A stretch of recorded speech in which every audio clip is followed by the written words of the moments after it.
ভালে লাগিল মোৰ আজি ৰিজাল্টটো পাই। মই যিখিনি কষ্ট কৰিছিলোঁ তাৰ ফল পালোঁ মই, ভালে লাগিছে।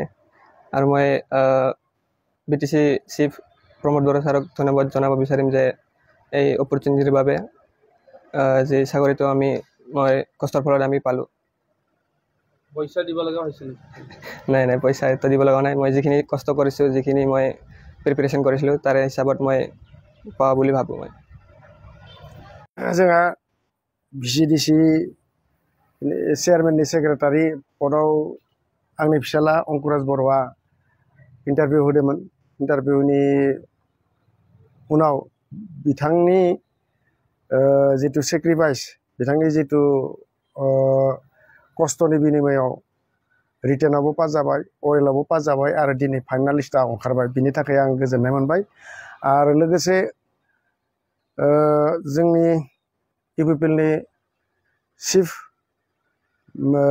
जा प्रमोद बर' सारखौ आंनि गोसो गोरबोनिफ्राय बिथांखौ आङो साबायखर जासिबाय। आरो लोगोसे आं मिथिनायाव, आं नुनायाव जोंथ' सारेनाबो फैसा होनो गोनां जायासै। आंनि फिसालाया जेरै खस्थ' खालामदो बिनि बिनिमयाव उथ्रिनो हादो आरो सिलेक्ट जादो। सिलेक्ट जानायखाय आंनि गोसो गोरबोनिफ्राय खोब बहुत साबायखर हरबाय आं जोंनि प्रमोद बर'आ जे बिदि खामानि मावदो, रावनिबो थाखा फैसा, रावनिबो माबा खामि हिसाबै साकरिफोरखौ होदो। बेनिखाय आं बिथांनिसिम धन्यबाद जासिहरबाय।